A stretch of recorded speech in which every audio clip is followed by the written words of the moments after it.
병원 영양사 선생님과의 상담은 충격적이었습니다. 내가 평생 먹어온 식단이 뇌 건강에는 최악이었던 겁니다. 백미, 흰빵, 라면, 가공육, 튀김. 이런 음식들은 뇌의 염증을 증가시킵니다. 염증이 쌓이면 치매 위험이 높아지죠. 영양사 선생님은 브레인 푸드 피라미드를 보여주셨습니다. 가장 아래층은 채소와 과일, 그 다음은 통곡물, 그 위로 생선과 견과류, 맨 위에 소량의 육류가 있었습니다. 하루 3끼 중 적어도 2끼는 이 원칙을 따라보세요. 완벽하지 않아도 됩니다. 조금씩 바꿔가는 게 중요합니다. 첫 주는 정말 힘들었습니다.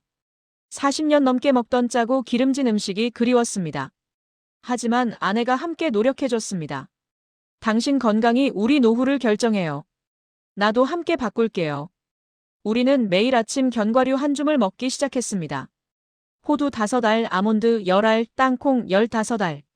미국 하버드 대학교 연구에 따르면 하루 견과류 30g 섭취가 인지 기능 저하를 28% 늦춘다고 합니다.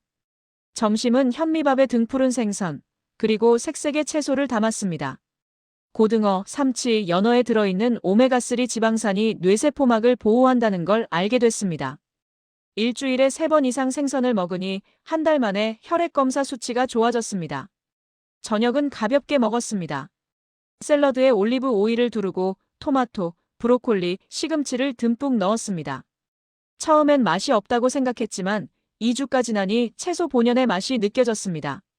당신, 얼굴색이 좋아졌어요. 아내의 말에 거울을 봤습니다. 정말이었습니다. 칙칙하던 피부가 생기를 찾았고 눈빛이 또렷해졌습니다. 특히 블루베리는 매일 빠지지 않았습니다. 아침마다 블루베리 50g을 요거트에 넣어 먹었습니다. 보라색 색소인 안토시아닌이 뇌의 기억력을 담당하는 해마를 보호한다고 합니다. 식단을 바꾼 지 석 달 만에 놀라운 일이 일어났습니다. 약을 먹어도 떨어지지 않던 혈압이 정상으로 돌아왔습니다. 당뇨 전 단계였던 혈당도 안정됐습니다. 무엇보다 머리가 맑아졌습니다. 음식이 곧 약입니다. 여러분이 먹는 것이 여러분의 뇌를 만듭니다. 영양사 선생님의 말이 이제야 이해됐습니다. 식단을 바꾸고 운동을 해도 여전히 문제가 있었습니다. 밤에 잠을 못 자는 것이었습니다. 한밤중에 서너 번씩 깨고 새벽 4시면 다시 잠들지 못했습니다. 수면 클리닉을 찾았습니다. 의사 선생님은 수면 검사를 권했습니다. 하룻밤을 병원에서 자면서 뇌파, 호흡, 혈중 산소 농도를 측정했습니다. 결과는 충격적이었습니다. 수면 무호흡증이 있습니다. 1시간에 23번 호흡이 멈췄어요. 이 상태로는 깊은 잠을 잘 수 없습니다. 의사 선생님은 더 심각한 이야기를 들려주셨습니다. 깊은 잠을 못 자면 뇌가 제대로 청소되지 않습니다. 낮 동안 쌓인 독성 단백질, 특히 알츠하이머를 일으키는 베타 아밀로이드가 배출되지 않아요. 결국 치매 위험이 높아지는 거죠. 잠이 뇌 건강에 그렇게 중요한 줄 몰랐습니다. 스탠퍼드 대학교 연구에 따르면 하루 6시간 미만으로 자는 사람은 7시간 이상 자는 사람보다 치매 발병률이 30% 높았습니다. 의사 선생님은 양압기 치료를 권했지만 나는 먼저 생활 습관을 바꿔보기로 했습니다. 첫 번째, 잠자리 의식을 만들었습니다. 저녁 9시부터는 스마트폰을 보지 않았습니다. 블루라이트가 멜라토닌 분비를 방해한다는 걸 알았기 때문입니다. 대신 책을 읽거나 조용한 음악을 들었습니다. 두 번째, 침실 환경을 바꿨습니다. 암막 커튼을 설치하고 실내 온도를 18도에서 20도로 유지했습니다. 연구에 따르면 약간 서늘한 환경이 숙면에 도움이 된다고 합니다. 세 번째, 저녁 6시 이후에는 카페인을 완전히 끊었습니다.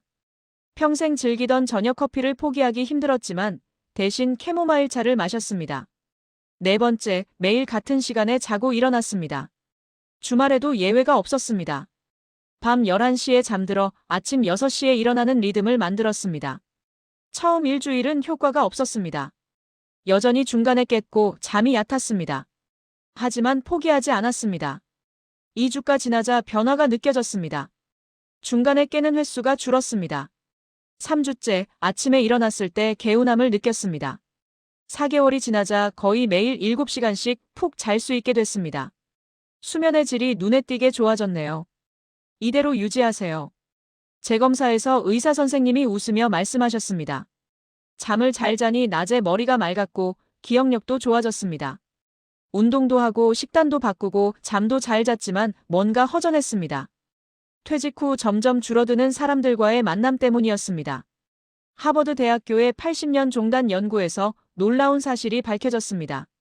노년의 건강과 행복을 결정하는 가장 중요한 요인은 돈도 명예도 아닌 관계의 질이었습니다. 그리고 좋은 관계를 유지하는 사람들은 치매 발병률도 현저히 낮았습니다. 지역복지관에서 시니어 독서 모임을 모집한다는 공고를 받습니다. 매주 수요일 오후 3시 한 달에 책 한 권을 읽고 토론하는 모임이었습니다. 첫 모임 날 8명의 어르신이 모였습니다. 60대 초반부터 70 중반까지 다양했습니다. 퇴직 교사, 전직 공무원, 자영업자, 주부 등 배경도 각자 달랐습니다. 첫 책은 아몬드였습니다. 책을 읽고 토론하는 과정이 신선했습니다.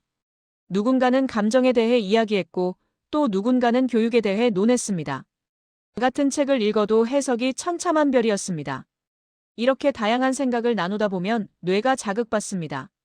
새로운 관점을 받아들이고 자신의 생각을 정리하고 논리를 세우는 모든 과정이 인지 훈련이에요. 모임을 이끄는 72의 전 국어교사 선생님이 말씀하셨습니다. 한 달에 한 번은 함께 미술관이나 박물관에 갔습니다. 65의 김 선생님이 제안했습니다. 새로운 걸 보고 느끼는 게 뇌 건강에 좋대요. 게다가 같이 가면 더 재밌잖아요. 국립현대미술관에 갔을 때였습니다. 현대미술은 난해했지만 함께 보며 이야기하니 재미있었습니다. 각자의 해석을 들으며 웃고 토론하고 때로는 진지하게 고민했습니다. 더 놀라운 건 자원봉사 활동이었습니다. 모임 멤버 중 한 분이 제안했습니다.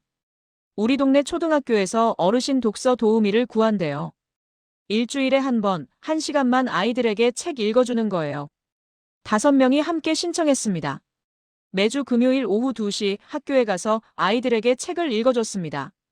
처음엔 어색했지만 아이들의 반짝이는 눈을 보니 행복했습니다. 할아버지, 다음 주에 또 와요. 7살 여자아이가 손을 흔들며 인사했습니다. 그 순간 내가 누군가에게 필요한 사람이라는 걸 느꼈습니다. 연구에 따르면 자원봉사를 하는 노인은 하지 않는 노인보다 우울증 발병률이 40% 낮고 인지 기능도 더 오래 유지된다고 합니다. 누군가를 돕는 행위가 곧 자신을 돕는 일이었습니다. 6개월 후 모임 멤버들은 가족처럼 가까워졌습니다. 함께 웃고 서로의 고민을 들어주고 때로는 진지한 인생 이야기를 나눴습니다. 외로움이 사라졌습니다. 사람은 혼자 살 수 없어요. 특히 나이 들수록 관계가 중요합니다. 78의 최할머니가 말씀하셨습니다. 남편을 먼저 보내고 혼자 사시는 분이었지만 이 모임에서 새로운 가족을 찾으셨다고 했습니다. 관계가 뇌를 살린다는 말이 이제야 이해됐습니다.